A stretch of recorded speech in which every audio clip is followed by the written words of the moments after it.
જુઓ તમે golden colour આવી ગયો છે। આપણે એને હવે લઈ લેશું ધીરે ધીરે।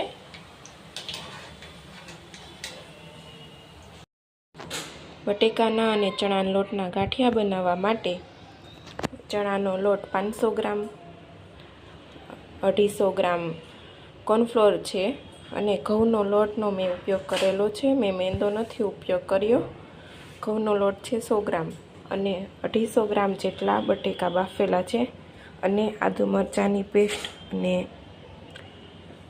મરીનો પાવડર છે અને સ્વાદ મુજબ મીઠું અને 4 મોટી ચમચી જેટલું તેલ। આટલી સામગ્રી આમાં જોઈશે। ચાલો આપણે લોટ બાંધીએ। આપણે હવે બટેકાને છીણી લઈશું ઝીણી છાણીથી આવી રીતે।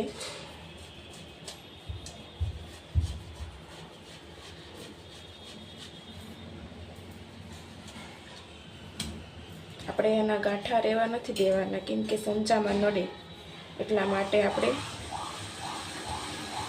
એકદમ ઝીણું કરવાનું છે। બધા જ બટેકાને આવી રીતે કરી લઈશું।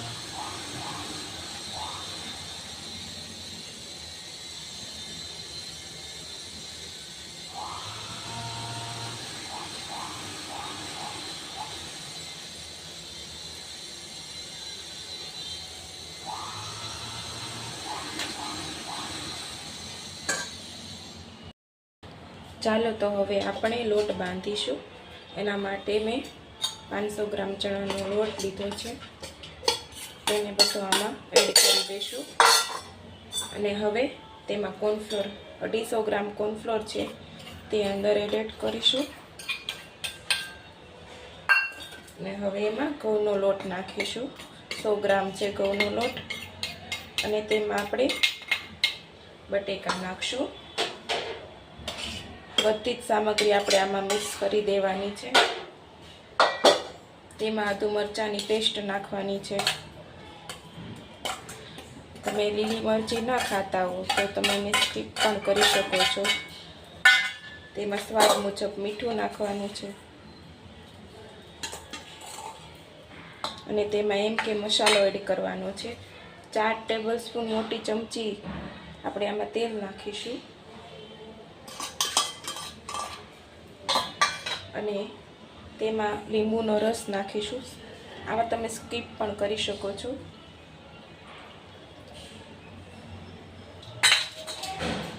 અને એમ કે ચાટ મસાલો આપણે જોઈ શકો છો, અમારું પોતાનું મેન્યુફેક્ચરિંગ છે એમ કે મસાલા, અમારો ઘરનો પોતાનો મસાલો છે।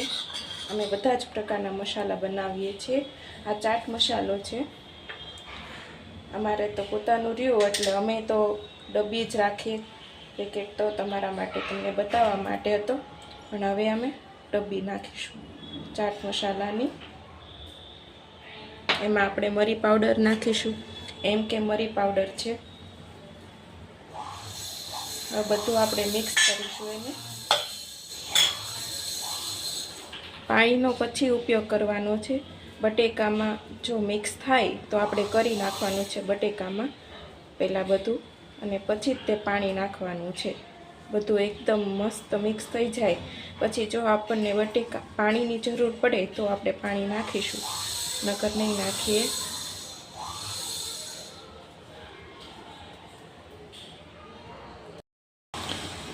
તમે જોઈ શકો છો મારે બધું મિક્સ થઈ ગયું છે પાણી વગરનું। હવે મારે પાણીની જરૂર પડશે, આટલું મિક્સ થાય બરાબર। હવે આપણે પાણી નાખીશું એમાં।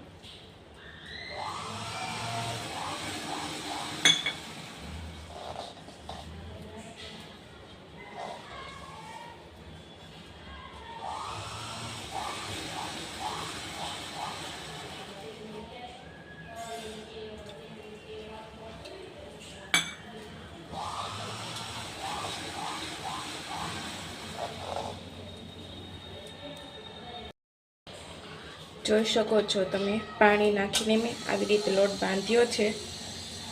જો આવો લોટ બાંધવાનો છે અને થોડુંક આપણા હાથમાં છે ને હાથ ધોઈને આપણે તેલ લગાવી દેવાનું, એટલે આ લોટ છે ને આપણા હાથ ઉપર ચોંટે નહીં. જો મેં તેલ લગાવ્યું તો ઓછો ચોંટ્યો લોટ.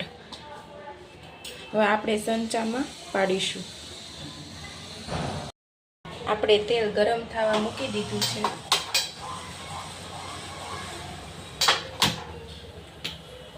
ગરમ થાય પછી આપણે ગાંઠિયા પાડીશું. ચાલો હવે આપણે તેલ ગરમ થઈ ગયું છે. સંચામાં લોટ નાખીશું.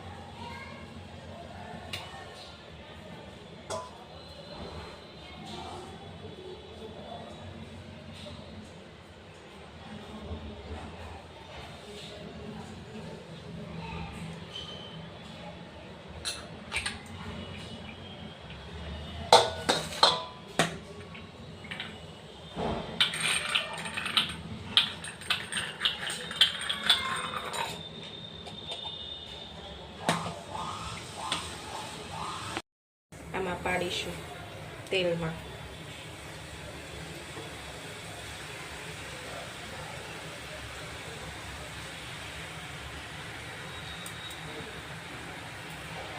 આપણે તેલમાં ગાંઠિયા પડી જાય લોટના પછી એને થોડોક ધીમો ગેસ કરી દઈશું. આપણે એને ગોલ્ડન થવા દેવાના છે.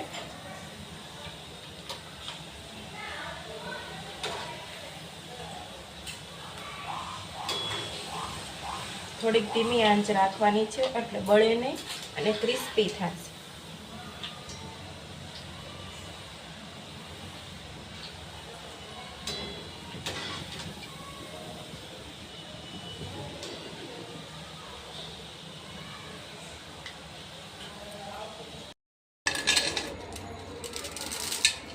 આવી રીતે ક્રિસ્પી બનાવવાની છે આપણે.